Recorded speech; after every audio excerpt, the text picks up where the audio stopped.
Alright guys, what's going on? BusterBarnes here, bringing you my preview of Chelsea's away trip to Tottenham in the fourth round of the Carabao Cup, our second game in the competition after we defeated Barnsley 6-0. And Tottenham, well, they had the bye because Leyton Orient players did come down with the coronavirus, so they got a nice trip to this round of the Carabao Cup. However, they've had a bit of fixture congestion as well with their trips in the Europa League, so no excuses there. But both teams also did only come away with a point in their last Premier League games. Chelsea coming back from 3-0 down to draw 3-0 with West Brom, and Spurs a bit controversially drawing 1-0 with Newcastle when there was a handball at the late stages of the game. Very controversial. I don't think anyone really thinks it was fair. However, those are the handball rules and we'll see if they do change. But if you guys do enjoy these previews, please be sure to leave a like and comment down below your score predictions and your team predictions as well for Chelsea's game. Hopefully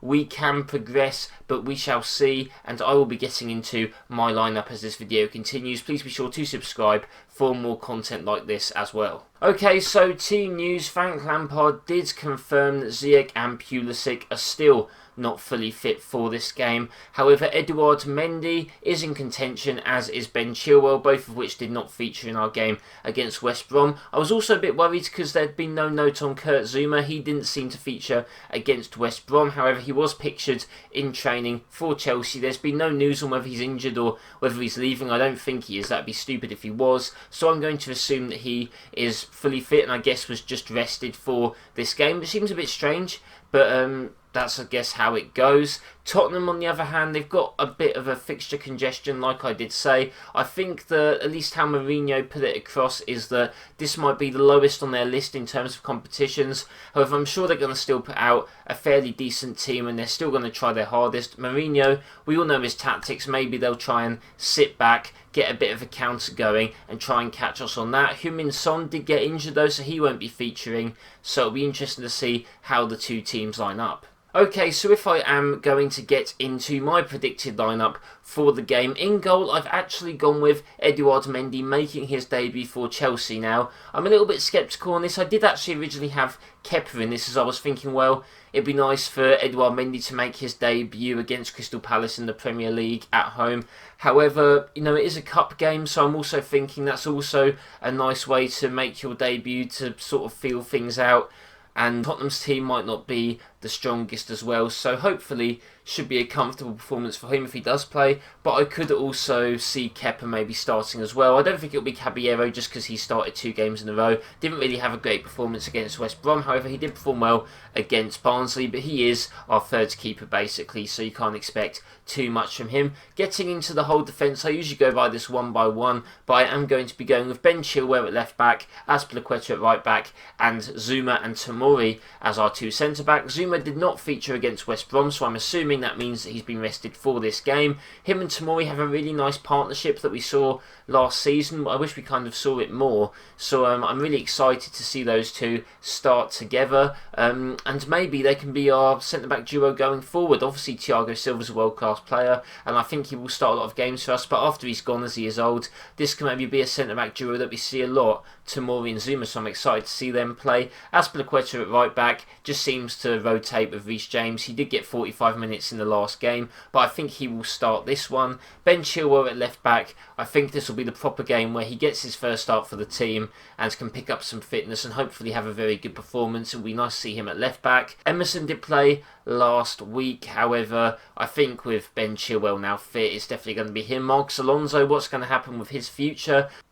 I was more expecting Emerson to be the one of the two that went. However, after what happened at West Brom and some of the stories that have emerged, maybe we won't see Marcos Alonso playing a Chelsea shirt again. And whilst I think that could be a little bit of a shame in terms of potential tactics and lineups we could use in the future, I'm not going to be that sad to see him go. I'm pretty sure a lot of us Chelsea fans have wanted him gone for a while. But the formation I will be going with is a 4-2-3-1, or at least At least that's how I've laid this team out. However, I could see this transitioning to a 4-3-3 as well. All the players could adapt to that system, so not really that strict on which formation we use here. But in the double pivot, I have put Kante with Jorginho. Now, there were questions over the pivot between Kante and Kovacic in the last game. They seem to get cut through a little bit. Some people may be questioning their communication in the match. Both of them aren't the most vocal of players. Jorginho, whilst he might have some flaws compared to the other two, and whilst he may not be a better player than either Kovacic or Kante, he does have that vocal sort of leadership presence, so it would be nice to see him in this game. The only thing I slightly worry about is they're not the two biggest guys, and obviously Jose Mourinho likes to play with some big players, so that might pose an issue, but I think it should be alright. Jorginho and Kante getting a start. Maybe we could see Loftus-Cheek in the pivot. That would be interesting, but I'm not too sure that will happen. There's some speculation about him maybe going on loan, which I wasn't too looking forward to if that was going to happen. I would have thought that would have been the end of his Chelsea career. However, apparently Lampard's come out and said that he backs him and trusts him to still continue to be a Chelsea player. He just needs minutes. So if Loftus-Cheek does go on loan, that won't be the worst thing. But I have gone with Jorginho and Kante to start this match in the pivot, but they could also move where Jorginho's the sort of holding playmaker and Kante's on the right, so that could always change as well.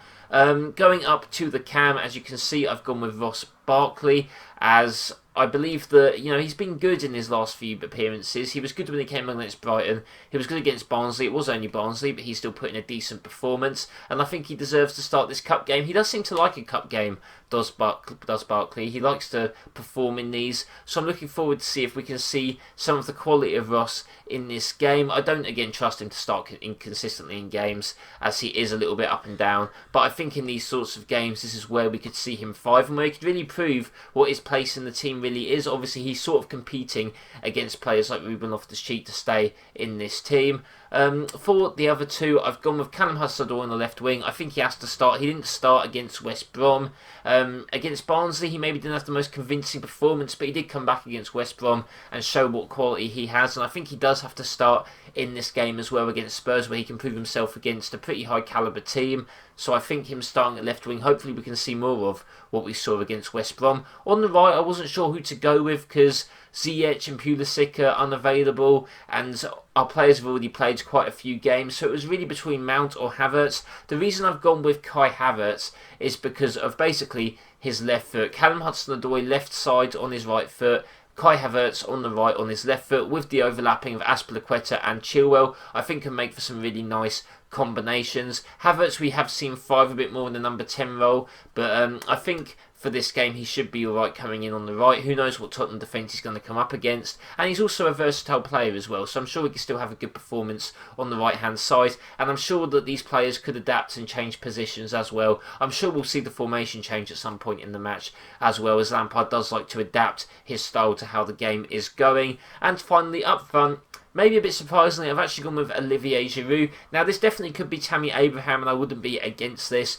but I'm not sure if maybe Lampard is thinking of starting Abraham in the league. And Giroud has had some good appearances when he has come on. He did look good when he came on against West Brom, and he did also score a goal when he came on against Barnsley, so I think why not give him a chance at starting. Again, like I said, if it's Abraham, I'm not too against that, but that is my team. Let me know what you guys think of it in the comments below, and give me some maybe players you've put in instead. But I think this team is still a high calibre team. I mean it is. It's still a great team for a second team. Some players are more first 11 players, but they're trying to get back up to some fitness as well. So really looking forward to the match if we do start an 11 like this. Would love to see someone like Loftus-Cheek feature as well, but I'm not sure how likely that is going to be.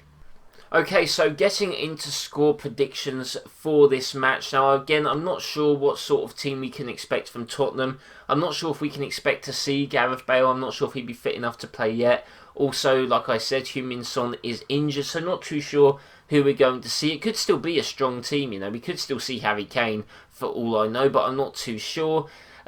Chelsea's defence still isn't super convincing, so I will probably predict us to at least concede one goal, but I am going to go with a 2-1 win for us. Hopefully we can progress to, I believe it will be the quarterfinals of this competition. This competition really coming in very quickly, 2 games in 2 weeks.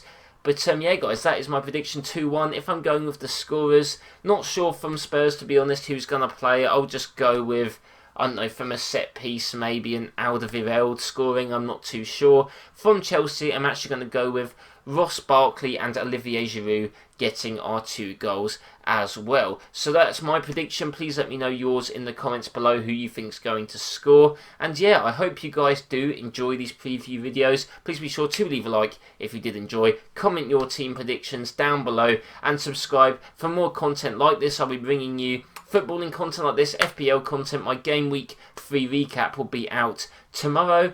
And also, if you guys are into FIFA 21 content, I will be bringing that to the channel very soon as the early access for the game releases. If you guys actually want to take part in voting for the team that I use in my FIFA 21 career mode, please be sure to hit the link in the iCard and you will be able to vote on what team I do use for my first career mode on FIFA 21. I will be doing other career modes as well though, so don't just think that's the only one. Hope you guys do have a nice day with that said, and I'll see you next time.